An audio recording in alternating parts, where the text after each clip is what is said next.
welcome to my review of the Elements Vapor 4 case for the iPhone 4. This particular case is the nickel, it's the Vapor nickel. It has the nickel plating on it.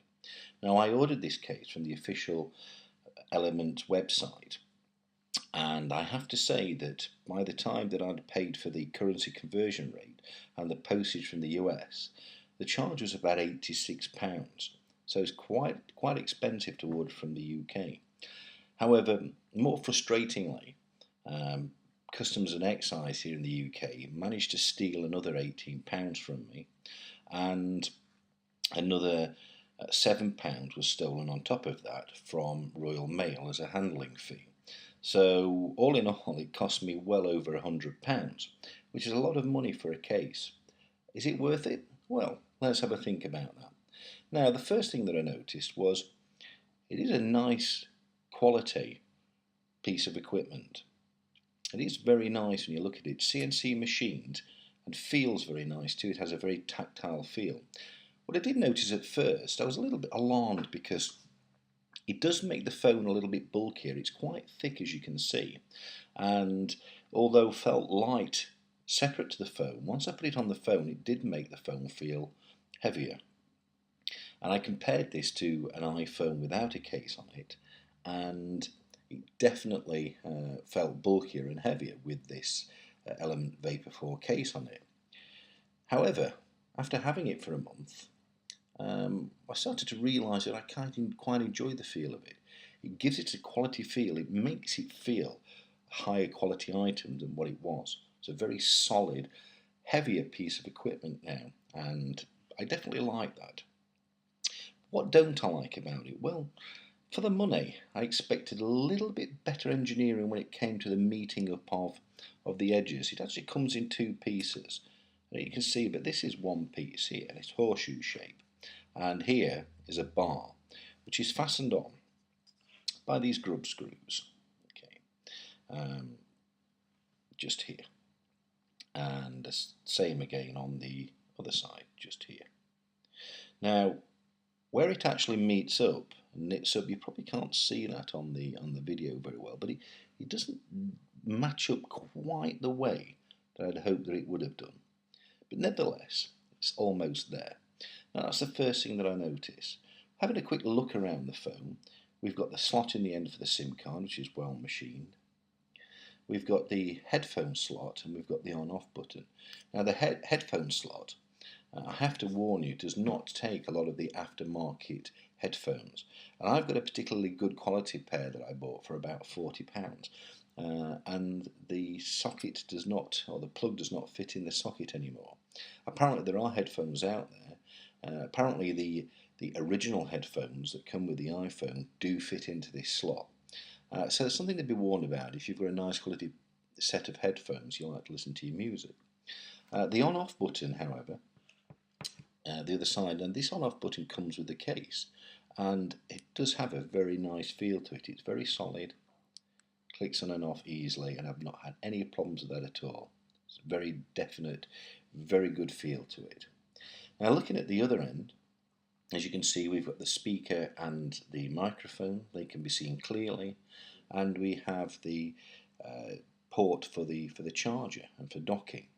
Now, unfortunately, this doesn't dock in any of my docking stations anymore, but that's no problem. But the genuine lead does fit in the end. But if you buy an aftermarket charging lead, you might find that the plug's too thick.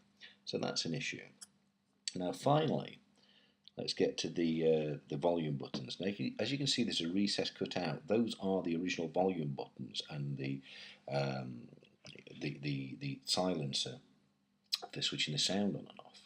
Now, that's perfect because there's a recess there, but I can get to these very, very easily, and I have no problems at all turning the volume up and down, even when I'm using the phone in my hand.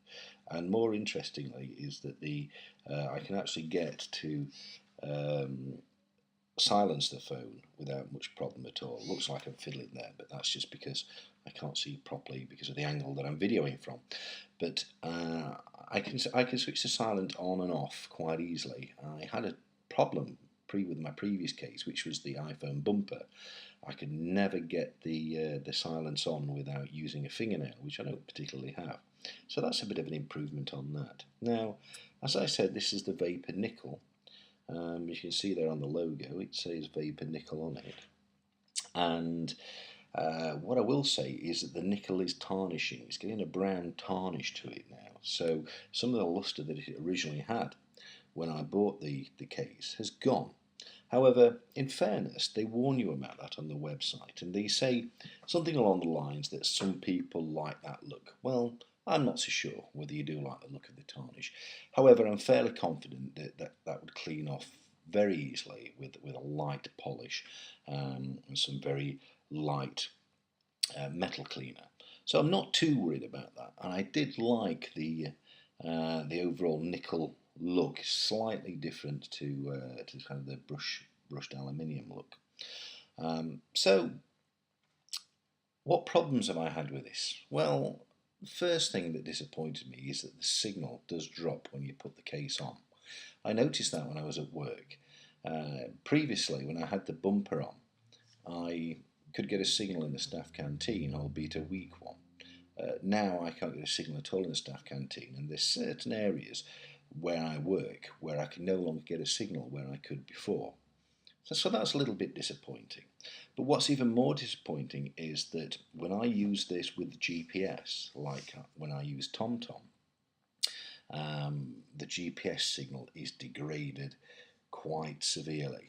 And to be honest with you, I can no longer use this in my car to use TomTom because it just does not pick the signal up properly. So I was disappointed with that. In addition, it also gets very warm when I'm using the GPS with the phone. So slightly disappointing there, in fact quite disappointing. So overall then, just to recap, it's an unusual case. Not everybody has it. That's what I like the most. People do comment on it when they see it, and they say it's a nice case when they have a feel of it. But it does interfere with your signal quality and does interfere with the GPS. So there we have it.